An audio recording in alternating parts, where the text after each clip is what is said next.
Let's do another one. Here's a question that was sent in, Mike. Why do we observe a trend of lack of motivation within Americans? Mm. I think the lack of motivation comes from a lack of a obtainable goal or realistic obtainable goals.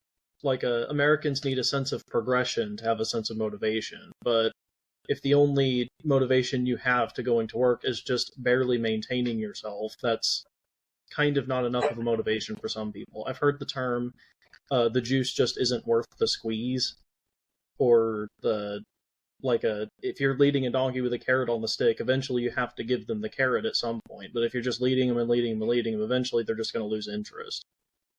Do you think that welfare program plays into any of that? It's difficult to say. I know there's definitely some people who take advantage of it. I mean, if you're doing whatever you want, whatever you need to survive, and someone's offering you free money, you don't have to work for it. I mean, obviously some people would take it. Well, I think that's part of the problem with welfare. It's all taxpayer money, right? It's Yeah. all Social Security and taxpayer money. Now I have to pass a drug test to be able to go to work and put money into that fund for somebody. Hmm. But you see it time and time again. The more kids you have, the more money you get, right? Hmm. They say they're required to look for work, but what does looking for work really mean? Anybody could say, well, I've been looking online, I've been this, I've been that. And then, some states are doing it now. You have to pass a drug test to get benefits, which I think is a very good thing. I think it should be mandated on a monthly basis that if you want to continue to get your checks, you're gonna stay off drugs. I think that there are way too many retailers who bend the rules on, I'll say, food stamps, or what they use a card now. It's, I remember when I was a kid, it was actual stamps you had in a book. But a lot of places I see people paying with food stamps, and it's just stuff I'm like, really? You're using your food stamps for that? Alcohol being one of them. And then the food stamp argument, which is not, I don't think that's not necessarily a bad thing when it's not abused, right? But there are families out there who legitimately need food stamps, right? They work hard, they have full-time jobs, and it's just not enough in the economy. So I'm not saying that anybody on food stamps, right, is dodging or trying to get out of anything. It's just you can see a whole lot of abuse going on there across the country, I believe. Well, maybe. Maybe we can pull up some stats on food stamps, and not just necessarily food stamps or welfare, government funded, government assistance. I shouldn't try to bundle it into all just food stamps, right? There's a lot of things. Like, I'll give an example. Somebody I know, I'm not gonna mention any names, decided that they were trans. Well, realize they were trans. Decided, okay, I don't want to argue on that, but wanted to have the surgery, turn the outie into an innie. That's an elective surgery. It's nothing it's not life threatening. And Medicaid or Medicare, whatever, state insurance, government insurance, that this person doesn't pay for, just gets because paid for 100%. I do not think that that's right. Why? Because Yeah. that surgery was not required for that person to stay alive. It was not life critical. So the If only the that's an only sur- elective surgery, right? Hold on, that's an elective surgery. If you want that surgery, you don't need it. You don't need it. You can go about your life, live a perfectly healthy life without it.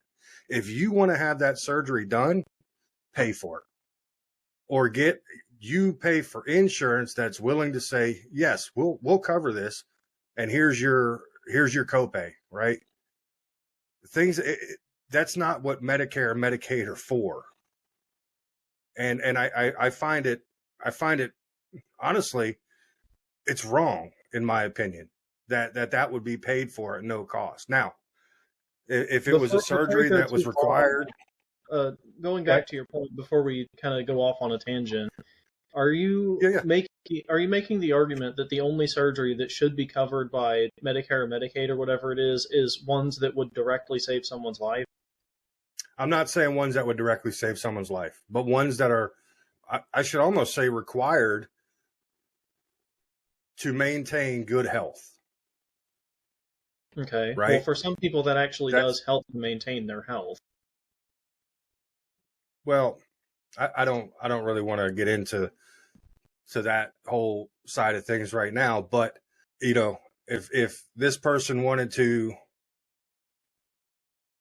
take estrogen, like I do every night, uh, in the form of beer, and dress, the part, act the part, play the part, look the part, fine.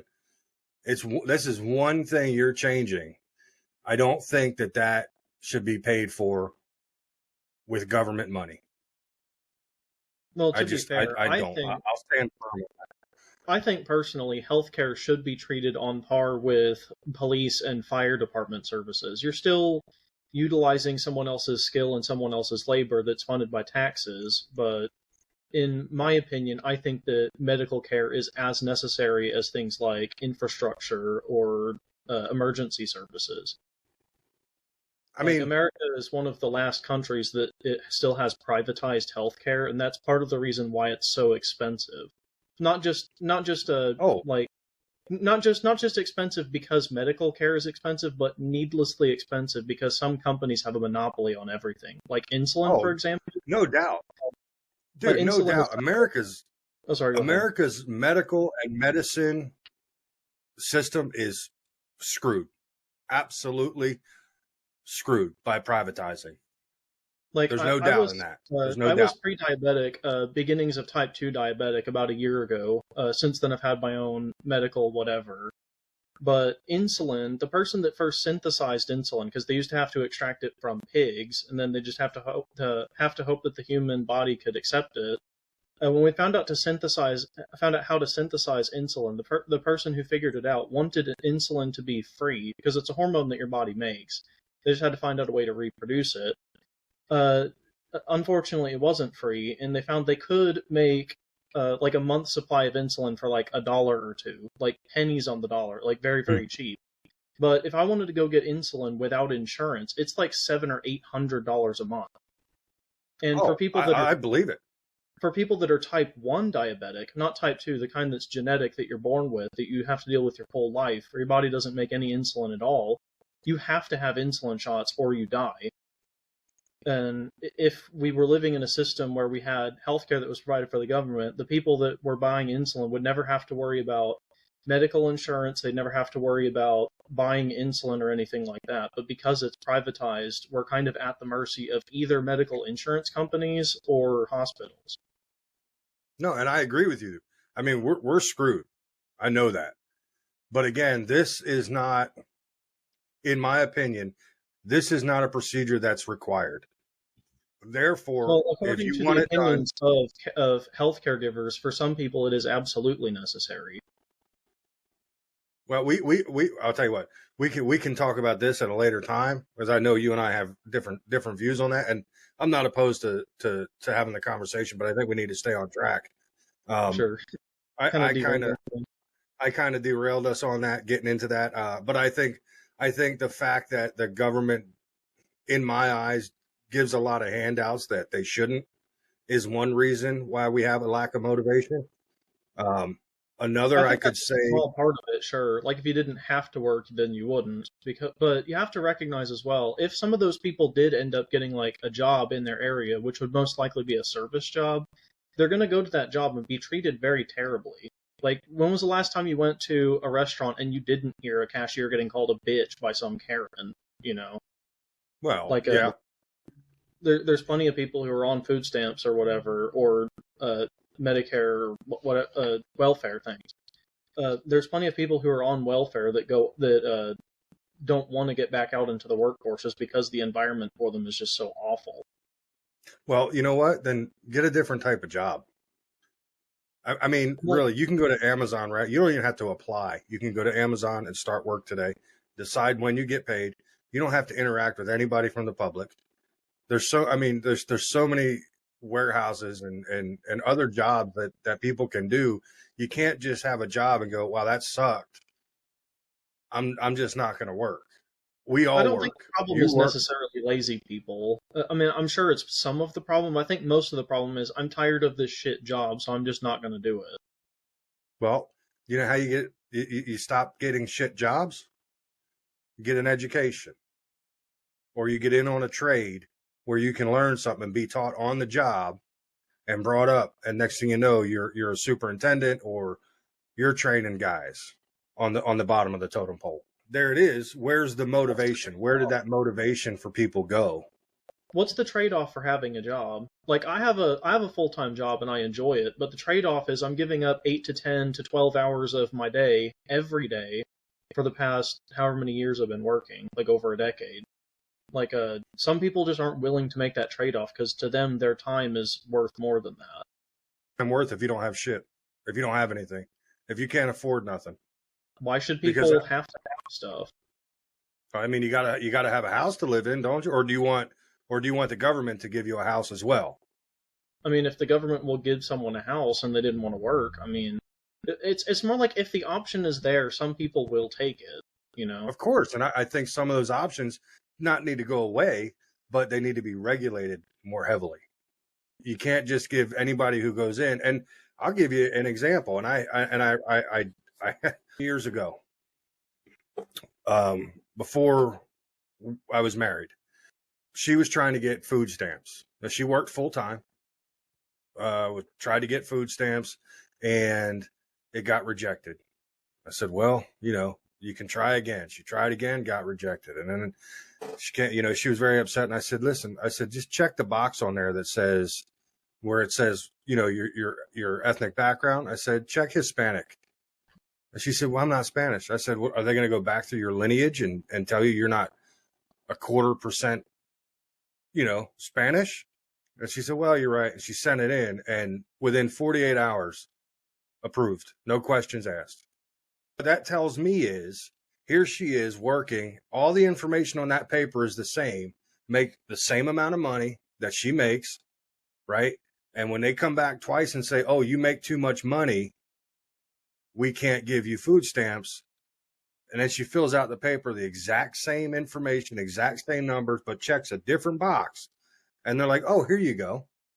You can here, take it. Messed up. Sure. And so does the condition or the situation of the person really matter? Or can you just not be a white person and you get what you want because you're a minority and we want to treat you good? I guess I wouldn't know. I mean, I don't know the statistics of the unemployment rate right now, like as far as like ethical breakdown. I don't know what that is. I can tell you right now, probably not a single Mexican guy out there unemployed. And I don't say that being trying to be rude or mean or anything. I listen, I got a lot of guys that are from Mexico, Guatemala, and places like that work for me, and they are some of the best people I've ever worked with.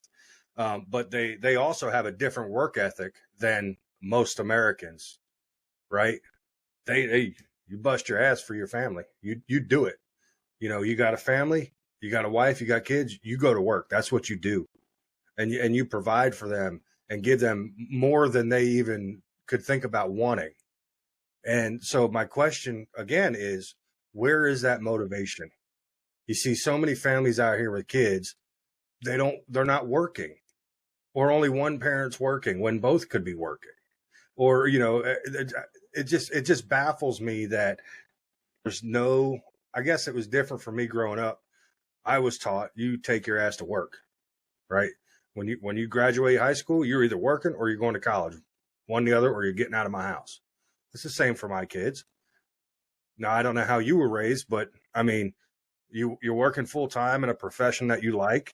I mean, it seems to me like you got it pretty good with your job. And you don't have a wife and kids, but yet you still go to work every day. And the spoils of going to work are everything that you have, all the things that you can do, the places that you can go.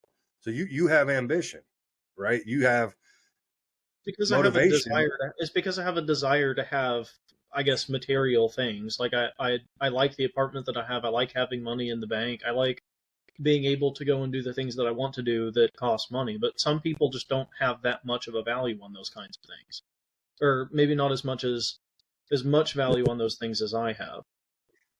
Well, And there's nothing inherently wrong with not having a job and taking a handout if it's offered to you.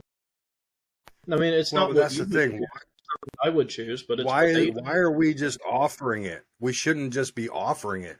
The commercial shouldn't read, "Hey, don't worry about getting a job. We'll give you free money." It should read, "If you are down and out and there's nothing left to do, we will help you for a short period while you get back on your feet and get to where you need to be." That's what the ad should read. Sure. And And I think that's what unfortunately, welfare that's not was the message. originally intended for, was people that are struggling. Absolutely. I can agree with you. But I think it's just blown out of proportion over the last 15, 20 years to where, I'm not saying it's the sole reason, right? But I think it is part of the reason why some people, I'm saying some people, just don't want to work because they don't have to. I mean, let's have another kid. We'll get more money. There has to be other thing. There has to be other reasons, right? I know that's not the only reason. That's the one that irritates me the most. I'll say that's a sore topic for me. But what other things do you think are pushing towards this lack of motivation? I think it's the lack of any realistic sense of progression. I think that's kind of the big thing, because everything is just so expensive now. Like a like I make a decent amount of money, but I looked and saw like a base model, or not a base model, like a fairly nice Honda Accord, like a new one. In order to afford Mm-hmm. one comfortably, you have to be making like 70 to 80K a year, which which sounds kind of insane for a rather like boring car, but like everything is just really overpriced now. The average price for a home in the late 70s was like 60 to $70,000, and the median house price now is like over 450,000. Uh, I talked to my parents, and they But said what was when they were like in their 20s, they rented an apartment for like 200 or 300 bucks a month. And now, even for a one-bedroom apartment in maybe not the nicest of areas, is over 1,000, usually over 1,500. but also what was the median income back then? You have to think because Well, as it was less, but it wasn't proportionally less. Like the rate of income has risen like uh, gradually, but the rate of housing prices and cost of living has grown exponentially. Like the cost of living Mhm. has greatly outrun the cost of the amount of money that people are making. I can certainly understand that. While I'm not personally experiencing that, I think possibly has to do with my geographic location in the United States and the geographic location of my employer. But, you know, I know things are more expensive. I understand that. I get that wages aren't where they could be. But I still feel like there is jobs out there. There's money out there to be made. There's a ton of money to be made.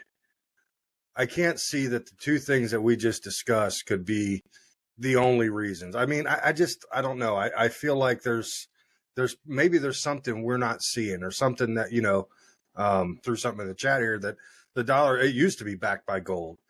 We have Reagan to thank for that. Yeah. Or was it And Nixon? now, I mean, we're trillions in debt. Gotta be trillions. And probably most of that to China. Do you think video games and the internet has anything to do with it? Kind of maybe dumbing people down, dumbing kids down. And I'm not saying that they're dumb, right? What I'm saying is it keeps them so addicted that um, do this and only work as little as they have to, or do the bare minimum to be satisfied sitting in front of a computer or a phone or a game console. Do you think that plays any role, Mike? Well, the internet's kind of a Pandora's box in itself. It's a unlimited communication or whatever. I think it's done vastly more good than harm, and I think that people nowadays are way smarter than people back then. From a biological standpoint, like if you took a person from 100,000 years ago and brought them today, they would adapt to society basically as well as we do, because our biology takes a longer time to catch up than technology. The thing that's I guess robbing people of their potential in my eyes is not so much video games or the internet. It's the short form entertainment. Like I see a lot of like TikTok is super popular. I guess we're on there too. But any like short form content where you're just kind of scrolling. Every time you see something you like, you get a little dopamine hit. Big like media conglomerates have algorithms that train your device to retain your attention. So it'll give you just the right amount of dopamine hits to get you addicted. And that's a very deliberate thing on their part.